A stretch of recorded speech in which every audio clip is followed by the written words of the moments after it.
बल्कि वो तो किन्यान को मारने के लिए आए थे, क्योंकि उसने युनकिन को मार दिया था। जिसके बाद वो सारे एल्डर अपना ऑरा अनलिश करने लगते हैं और एल्डर किन्यान पर अटैक करने लगते हैं। लेकिन किन्यान तो अपने जगह से बिना उठे ही आराम से उनके सारे अटैक को डॉज करने लगता है। साथ ही अपने कुछ ही अटैक से उन सारे एल्डर को खुद से दूर कर लेता है। तो उसके पावर को देखकर सारे एल्डर हैरान हो जाते हैं। एल्डर अभी सोच ही रहे थे कि तभी अब देखते हैं कि किन्यान अपनी कुछ ही टेक्निक से तीनों एल्डर को हरा देता है। इन सबको देखकर मेन एल्डर कहते हैं कि बड़े वाले एल्डर कहते हैं कि हमें एक साथ मिलकर किन्यान पर अटैक करना चाहिए। तो उनकी बातों को सुनकर सभी एल्डर एक साथ उस पर अटैक करते हैं। तो किन्यान भी उनसे फाइट बैक करने के लिए अपनी हेवनली स्वॉर्ड को वहाँ पे समन कर लेता है। लेकिन हम देखते हैं कि किन्यान के हाथों में जो स्वॉर्ड थी वो स्वॉर्ड नहीं थी, बल्कि उसकी म्यान थी, क्योंकि कुछ टाइम पहले ही किन्यान की स्वॉर्ड तो उसी पोर्टल में गुम हो गई थी। लेकिन किन्यान अभी उसी म्यान से फाइट कर रहा था और अपनी स्वॉर्ड की मदद से उन चारों एल्डर को बड़े ही आराम से हरा देता है। इतनी पिटाई होने के बाद भी वो एल्डर हार नहीं मान रहे थे। बड़े वाले एल्डर कहते हैं कि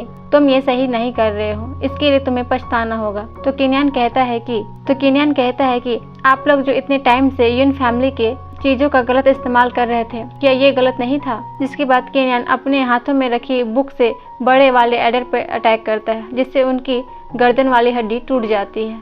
तो ये देखकर एक मोटा एल्डर किन्यान को धमकी देते हुए कहता है कि अगर मैंने अपने डिसाइबल को बुला लिया तो तुम्हारे लिए अच्छा नहीं होगा। उनके कहते ही हम देखते हैं कि वहाँ की सारे खिड़कियों से उनके सारे डिसाइबल गिरने लगते हैं और इन सारे डिसाइबल को अंकल युनमिन ने ही पीटा था। जिसके बाद उनकी भी एक मस्त वाली एंट्री होती है। अंकल युनमिन किन्यान को थैंक यू बोलते हैं और कहते हैं कि तुमने बिल्कुल सही किया, मैंने अपना लेबल भी ब्रेक थ्रू कर लिया, ये तो वाकई में काफी अच्छा है। तो चारों एल्डर ये बातें सुन लेते हैं कि अंकल युनमिन ने अपना लेबल ब्रेक थ्रू कर लिया है। जिसके बाद वो सोचते हैं कि किन्यान तो पहले से ही हमें हरा चुका है, ऊपर से अंकल युनमिन भी यहाँ आ गए, जो कि काफी ज्यादा स्ट्रॉन्ग है। यहाँ से भागने में ही अपनी भलाई समझते हैं और वहाँ से चारों निकल जाते हैं। ये सीन यहीं पे कट हो जाता है। अब हमें अगले सीन में किन्यान को दिखाते हैं स्पिरिचुअल मेडिसिन गार्डन में आया हुआ था। किन्यान सोच रहा था कि आखिर इस गार्डन में ऐसा क्या है जो कि युन फैमिली इसे पाना चाहती है, क्योंकि उस इलाके पे किन्यान महसूस करता है कि कोई भी स्पिरिचुअल एनर्जी है ही नहीं, क्योंकि इस गार्डन का नाम ही है स्पिरिचुअल मेडिसिन गार्डन, जबकि यहाँ पे स्पिरिचुअल के नाम पे कुछ भी नहीं है।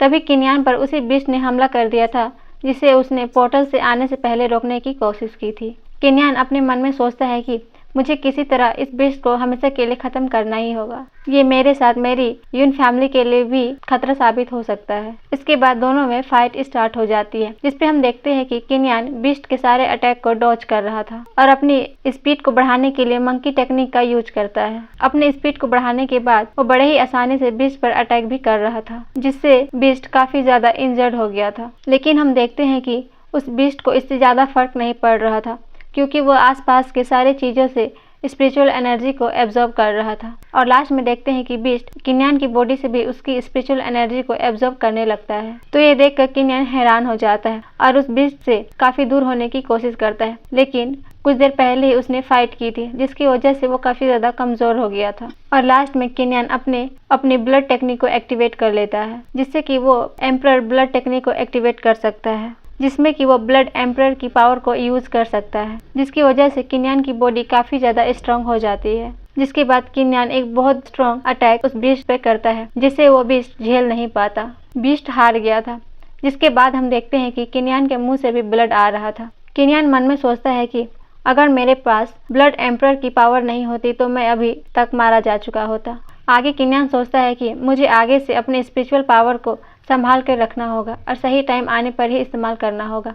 आगे हम देखते हैं कि किन्यान चलते हुए उस बीस्ट के पास आता है, जो बीस्ट मरने के बाद एक क्यूट सी बिल्ली में बदल गया था और काफी ज्यादा क्यूटली एक्टिंग कर रहा था। तो किन्यान सोचता है कि तो इसीलिए लिन फैमिली को ये गार्डन चाहिए था और उस बिल्ली को उठा लेता है।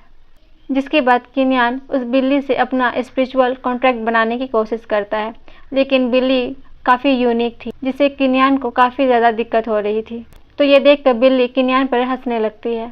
किन्यान सोचता है कि ये बिल्ली कोई आम बिल्ली नहीं है, बल्कि इसकी पावर तो किसी स्पिरिचुअल ड्रैगन से भी ज़्यादा है। तो किन्यान सोचता है कि मुझे किसी भी हाल पर इससे अपना कॉन्ट्रैक्ट बनाना ही होगा। जिसके बाद किन्यान फोर्सफुली उससे कॉन्ट्रैक्ट बनाने लगता है, जिसे देखकर वो बिल्ली भी काफ़ी ज़्यादा हैरान हो जाती है। जिसमें कि किन्यान सबसे पहले उस बीस्ट को अपनी स्पिरिचुअल एनर्जी से पूरी तरह से प्योर कर लेता है। जिससे वो बिल्ली पहले से कहीं ज़्यादा स्ट्रॉन्ग हो जाती है। तो किनियन उसकी पावर को देखते हुए उसका नाम किलिंग रखता है, जो कि उस पर सूट कर रहा था, और ये नाम बिल्ली को भी काफ़ी ज़्यादा पसंद आता है। अगले सीन में हम देखते हैं कि किनियन और बिल्ली आराम से अपने रूम में बैठे हुए थे। तभी वहाँ पे अंकल युंगमिन आ जाते हैं, जहाँ वो किनियन के मंगाए हुए सारे मटेरियल्स को किनियन को देने लगते हैं। किनियन अंकल युंगमिन से कहता है कि मैं 5 घंटों के लिए कल्टीवेशन के लिए जा रहा हूँ, क्या आप और अंकल युनलन दोनों मिलकर मेरी प्रोटेक्शन कर सकते हैं। जिसके बाद हम देखते हैं कि किनियन कल्टीवेशन कर रहा था और दोनों मास्टर वहीं पे थे। कुछ देर बाद हम देखते हैं कि वो चारों एल्डर और कुछ एसेंशंस वहाँ पे आ जाते हैं। जिसके बाद हम देखते हैं कि दोनों अंकल मिलकर उन सारे एसेंशंस को काफ़ी आसानी से हरा देते हैं। जिसके बाद हम देखते हैं किनियन को, जो कि फॉर्मेशन की मदद से चारों तरफ से स्पिरिचुअल एनर्जी को एब्जॉर्ब करके खुद को हील कर रहा था। तो किनियन को ऐसा करता देख उसके दोनों अंकल समझ जाते हैं कि किनियन काफ़ी ज़्यादा स्ट्रॉन्ग और टैलेंटेड बंदा है, क्योंकि उसे बस एल्केमी की पावर ही नहीं बल्कि फॉर्मेशन की भी पावर आती है। सॉरी, इसे फॉर्मेशन नहीं फॉर्मेट कहा जाता है। इधर हम बेहुआ को देखते हैं, जो कि काफ़ी ज़्यादा प्रैक्टिस कर रहा था, क्योंकि उसे किसी भी हाल में किनियन को हराना था। बेहुआ के पास आइस की पावर थी, जिससे वो काफ़ी ज़्यादा स्ट्रॉन्ग था। उसने एक ही अटैक से पूरी लेक को आइस में कन्वर्ट कर दिया था। अगले सीन में हम देखते हैं कि किनियन ने बेहुआ को हरा दिया था। तो उसकी ऐसी पावर को देखकर सारे लोग हैरान हो जाते हैं, और वो चारों एल्डर की सिटी बिट्टी गुल हो गई थी, क्योंकि किनियन काफ़ी ज़्यादा स्ट्रॉन्ग हो गया था। अब हमें पता चलता है कि बेहुआ कैसे हारा। अब हमें कुछ टाइम पहले का सीन दिखाते हैं, जहाँ पे फाइट जैसे ही स्टार्ट हुई थी, किनियन बेहुआ के सारे अटैक को डॉज कर रहा था।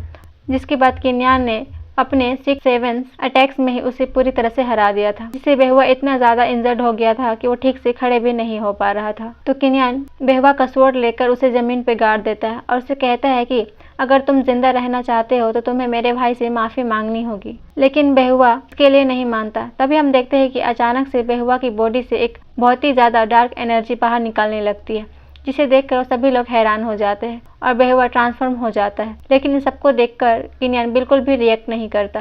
किनियन बताता है कि जब मैंने उसे पहला पंच मारा था, तभी मुझे एहसास हो गया था कि इसने कोई फालतू सी मेडिसिन को खा लिया है, जिसका साइड इफेक्ट बहुत ही जल्दी होगा। अब बेहुआ को देखते हैं, जो कि किनियन को देखकर मुस्कुराता है, और इसी के साथ ये एपिसोड खत्म हो जाता है।